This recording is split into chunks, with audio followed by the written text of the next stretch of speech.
Don't take a vacation from your life.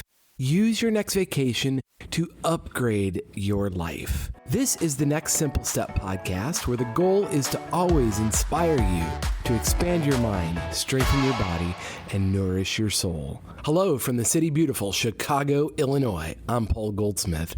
I hope you're having an incredible day wherever you are today. And I have a suggestion for you.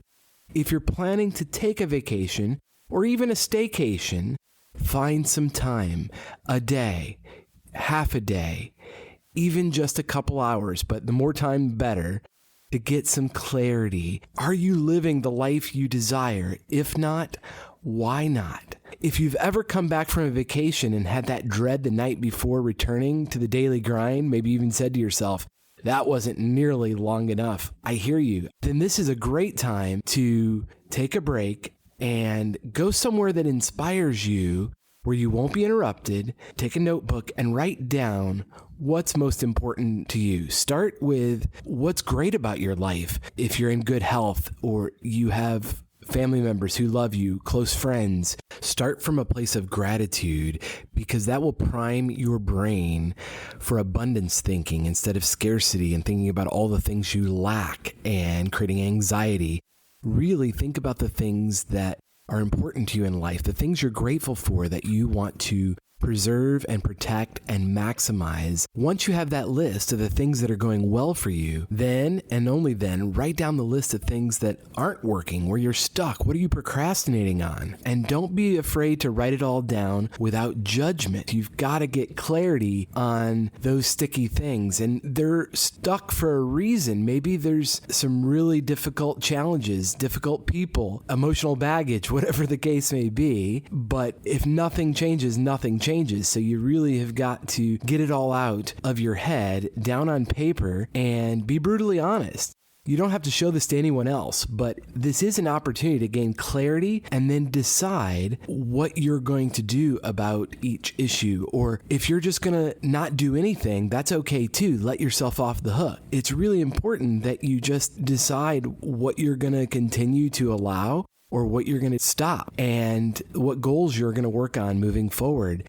I just had a full day of thinking. That's what brought me to Chicago. At Strategic Coach, we have a workshop every quarter, and the coach took us through this really cool thinking tool. We're asked to write 2 columns. On the left side, all of the frustrating things that were outside of our control. And on the right side, then write down all the things that were within our control. And I noticed a trend. Everyone listed a bunch of people on the left side that were outside of their control. But on the right side, it was all about mindsets.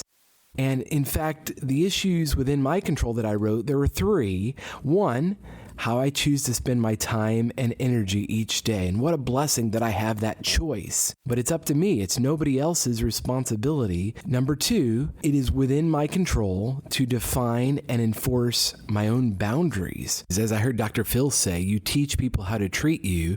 And I'll give you an example of a boundary. I don't check or respond to email on vacation. And I simply put an out-of-office responder and direct people to speak with someone else that is on the clock, that's working when I'm on vacation. That's a boundary that I choose to protect. And then the third thing within my control is having the courage to not take anyone else's opinion personally. It's not about you. Everybody's worrying about themselves and not thinking much about you. It's super healthy to acknowledge that others' opinions about you are not about you. You're a mirror for other people and their own emotions and thoughts. And they are just reflecting their own attitude in whatever they're expressing to you. So really let it go what other people think about you and live the life you want to live. Let go of trying to impress anyone else. It's so freeing. I think that's where a lot of anxiety comes from, where we get confused. We see all these things that we admire, and then we start telling ourselves we should have that and start getting resentful that we don't have that.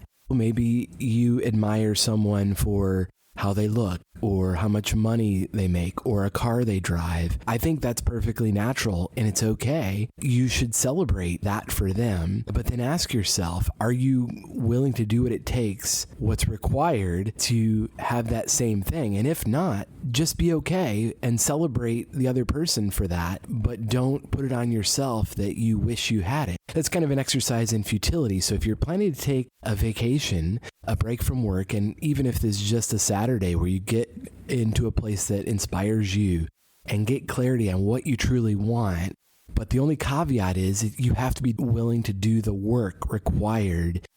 Otherwise, let yourself off the hook. Don't want it. Just admire it for what it is. You don't have to have it yourself. I looked up the origins of the word admire, and it comes from a Latin word called mirari, which means wonder. How cool is that?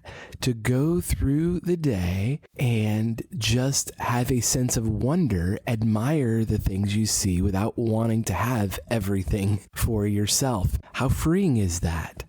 This is your opportunity to really upgrade your life for the rest of your life. And maybe the next simple step for you is to really get clear about what's within your control and what you're going to do about it, and then letting go of everything else. If you're looking for a coach to get clarity, I'd be happy to help. You can send me a text. The number is 559-574-3210. And I'll talk to you next time on the next Simple Step Podcast.